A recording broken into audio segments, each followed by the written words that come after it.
What's going on, y'all? It's your boy Cody Mack here with another episode of Cody Mack! We took the show on the road, man. We took the show on the road here, and I'm here chilling with none other than Deon. What's going on, man? How you doing, man? Thank you for having me, man. So before I start, I'm gonna just say I'm gonna show you a picture and see if you remember this day. Let me see. Oh wow! Damn, that's crazy traffic. Yeah.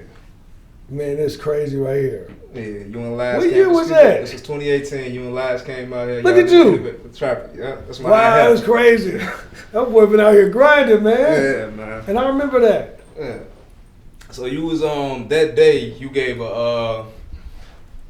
it was a very inspirational day for me that day because it was like I came in there and did like the interview by myself. Like I was by myself, cameraman, everything. Yeah. And you just gave me words of encouragement, like keep going, you see the grind and stuff like that. Man. I actually remember that. Yeah, so I want to say I appreciate that because that was around the time I was like I was about to give it up. And and I was like, you and Laz definitely showed love. Y'all reposted everything, so I just want to say, man. Yeah, that's what I want to give y'all flowers Thank for that. Thank you for that, man. And look at you now, man. You grinding still, man. This is what you're supposed to be doing. Exactly what we're supposed to be doing. Yeah. So today we're talking about your new movie, Fear. Yep. Fear. So tell us a little bit about Fear. This Fear is a psychological horror film that's grounded in, I would say, the power of the mind. I think it's a really fun movie. It's a really good ride. A lot of jumps, a lot of scares, a lot of like moments that you'd be like, yo, I cannot believe I just seen that. But more importantly, I think the message of what the movie represents, I'm hoping that when people see the end of this film, they'd be like, yo, I've never seen that in a horror movie before. I'm hoping that really happens. I'm hoping people go, I've never seen a horror movie end like that. So now you got me intrigued. So what was the thought process of going into creating this project? Man, it was fear. we were in fear when we made the film based on the fact that we were shooting it during the global pandemic. But we were also afraid that during that time, because we had no idea what this thing was, we didn't know how it worked, how it transferred, any of those things. And we were just passionate and wanted to do something dope. And I remember, here's the thing, when you watch this movie, what you will see that's very, very interesting, and it's funny because we screened it last night in LA in the premiere, and I was so eager to see how people reviewed or seen it.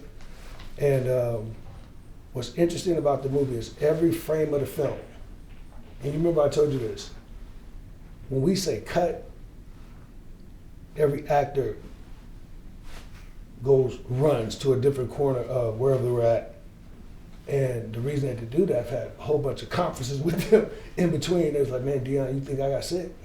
Really? Or did you see... Because y'all filmed this doing COVID. Did you see Terrence's eyes? And like this morning, his eyes, it was a whole bunch of that. So when they're in these moments, they're actually scared shooting because at the time, agents, managers, everybody was like, you crazy. What are you doing?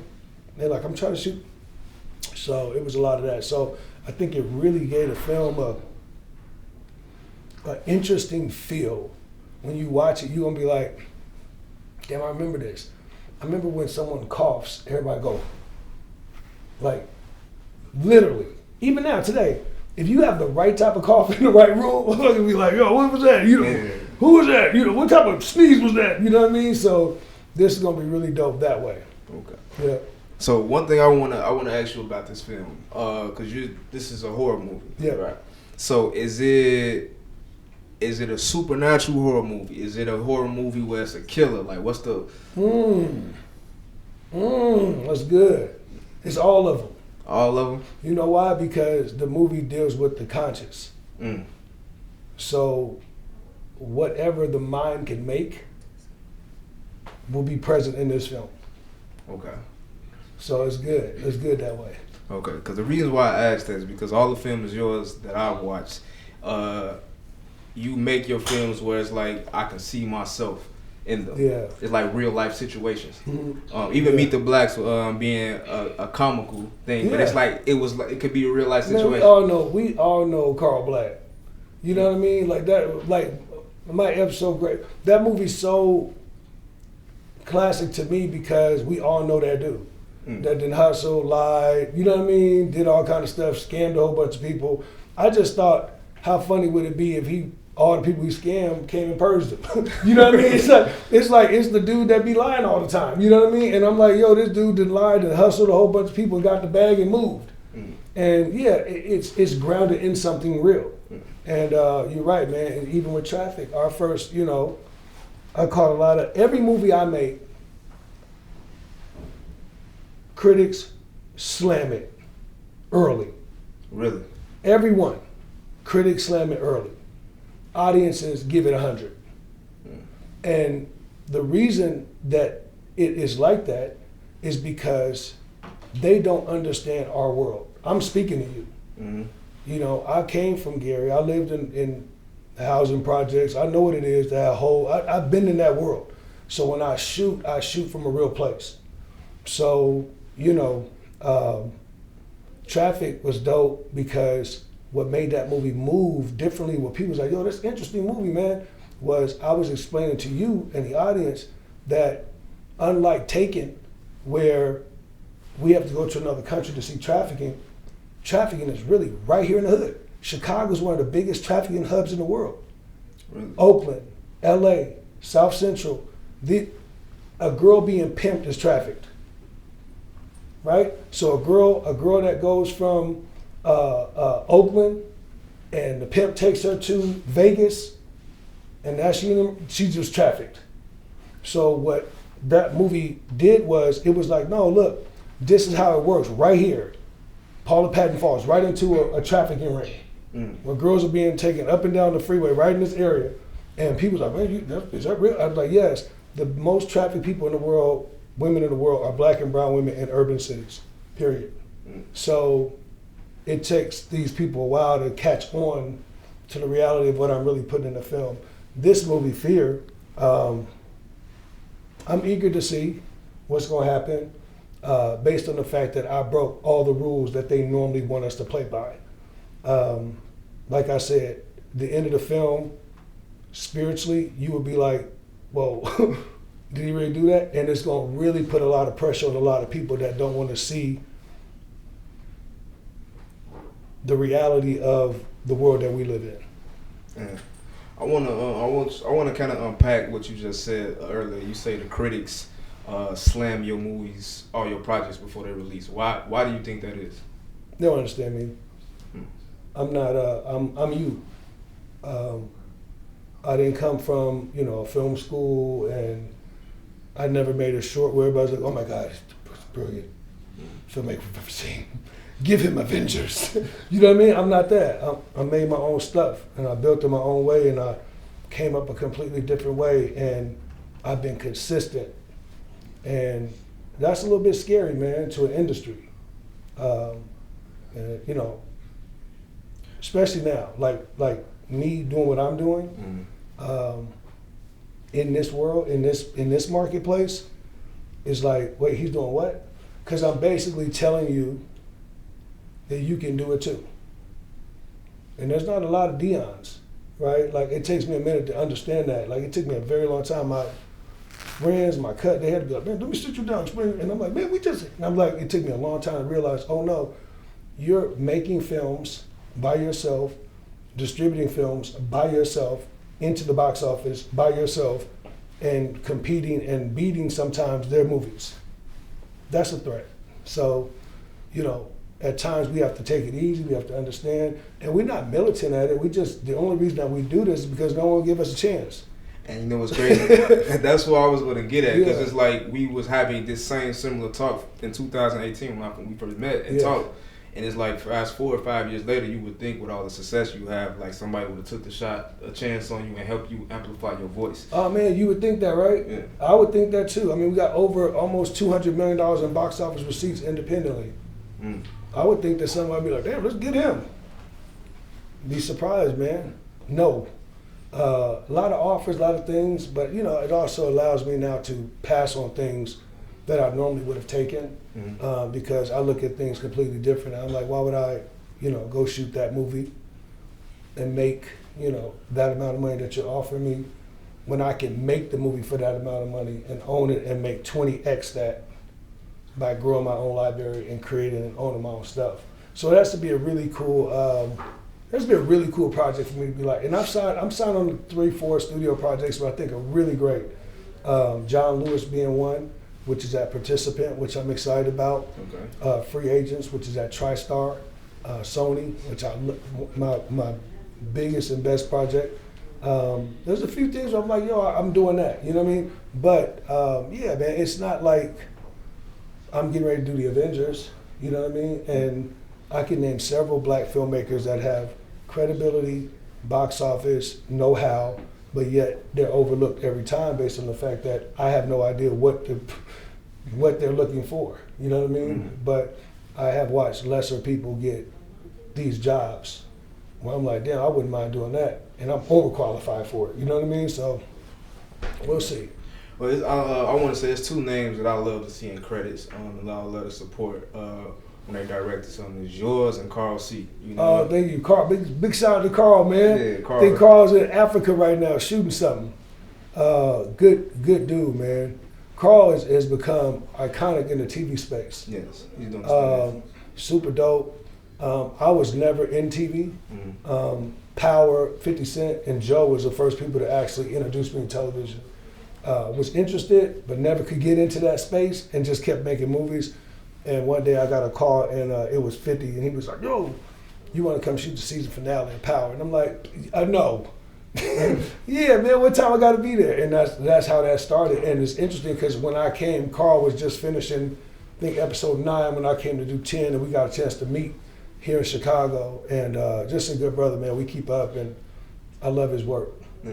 The reason why I want to bring up, we're going to go back to doing TV in a minute, yeah. But bringing up just black directors like connecting and building with each other. I was told that when you navigate in this industry and you navigate in this game, like it's good to network across than it is before you try to go up. Yeah. Like what are some tips would you give to the young black film directors and producers coming up in the game? Yeah, man, I was just saying this earlier, man. Just don't be afraid to create your own stuff. You know what I mean, and build your own stuff and to fail. Mm-hmm. You know, part of this game, which is very hard to understand, is it's gonna take time. I seen you in 2018. Mm-hmm. It's 2023. Mm-hmm. You don't know that you might be right there right now. You don't know you might be right on the cusp of Entertainment Tonight or this show right here. Take it. You have to just put in the work and keep building on your own. Managers and agents only come when you hot. And the only way you get hot is by making yourself hot. There's no agent or manager come in and be like, I'm gonna make you a star. That's old. You know, it used to be a long time ago, people like, I'm gonna go to Hollywood and walk down the street and get discovered. That ain't it no more. You gotta discover yourself and then allow yourself to grow and grow your brand, grow your interviewing brand, and then you can move around that way, and that's how you expand. So if you're a young director, writer, filmmaker, journalist, just do your thing. Go fight for the interview, go fight for the script, go do what you need to do to keep going, and then find a way to work with others that want to work with you. You'd be surprised, man, how we don't work with each other or how we keep each other back more than anybody else. So a lot of that energy be like, oh, I'm trying to work with you, man. You ain't trying to work with me. Man, move on. You'll find someone that can do it. And don't be afraid to use allies. You know what I mean? It might not always be another black man to help you or that you feel like you got to work with to get to that. White man, Jewish man, Asian man, anybody that is like-minded is what you want to find when you're trying to be successful. Let me say it again. Anybody that's like-minded. I'm trying to get to that wall right there. If me and you look just like each other, but you ain't trying to help me get to that wall, I have to go past you and find somebody that can help me get to that wall. And if he look like him, I'm like, all right, cool. What can you do to help me get to that wall? That's the bottom line. And then you will find people, and then later on you could be like, okay, I'm gonna try to figure out how to bring other young black and brown people into my space that feel and work just like I do with other like-minded people. But if you just be trying, oh, I'm only this and I'm only trying to do that, it don't work. And I guess my last question I want to end off on, the title of this movie is Fear, right? So throughout your journey, describe to me a moment when you came face to face to one of your fears, and how did you get over it? How did you overcome it? I've had too many of them moments. The biggest moment was transitioning from playing basketball to film. Mm-hmm. I was very good at hoop, D1 player, All-American. I was playing overseas, being paid, and I had picked up a Me tablet and started writing the idea. I was always a film fan. I always loved movies. And I was in East Germany at the time, I think we were going to Russia to play a game. And I was like, man, if we lose this game, I'm going home because it's the end of the season. And I was like, I want to see if I get this made into a movie. And the biggest decision, the most fearful decision I had to make was when I got back home, I went to California and I had this thing. I was like taking meetings, and one of the meetings fell on a date that was at the same time I was supposed to actually be going back to Europe. And I was like, I'm gonna stay here right now and try to do this. And that ended up being a 5-year journey. I never looked back to hoop. And there was moments in there I was like, man, you lost your damn mind. Like, there's a whole bunch of looking in the mirror like, man, you lost your mind. Like, what are you doing? Got out of shape, trying to do this thing, you know what I mean? Then I was like, one time I was like, man, I'm gonna just get back in shape, go on back over there and play. Too late, like, you know what I mean? I lost the window, so it's like this took over the love and the passion, so that was a very scary moment for me. Yeah. Okay. And then what was your, what was your thought process to make you overcome that journey? Just what we know, our pedigree as black and brown people. When we get into something, man, it's not often that we quit. We really understand how to fight through adversity. So that was a good moment for me. I just kept on fighting. Even there was times where I was like, I done lost, I was like, kept on swinging. Like, one more punch, I'm gonna get you. Man, it's interesting because God will always give you one more thing that gives you one more step. Right when you're like, I can't do it no more, God. It'll be like one little thing that have you like, damn, that was good. Like, so we just eat off those little bitty steps. Those little bitty micro steps keep happening and they become big steps later. That's real. And I want to say, brother, that interview I did with you in last, that was probably one of my moments when I was like, yo, I can keep doing this. Because that's right. The smile that was on my mama's face, because she's a fan of y'all. Yeah. Yeah. When I told her that I did that, I was like, yo, I need to keep doing this. That's it. So, and look what you're doing now. Dope, man. Thank you, man. So I really appreciate you for that, bro. Appreciate you, man. And we go see Fear, man. Go see Fear. You know you got my support. You got Chicago support, and we gonna run it up, man. January 27th, man. In theaters. Let's go. Hey. What's up?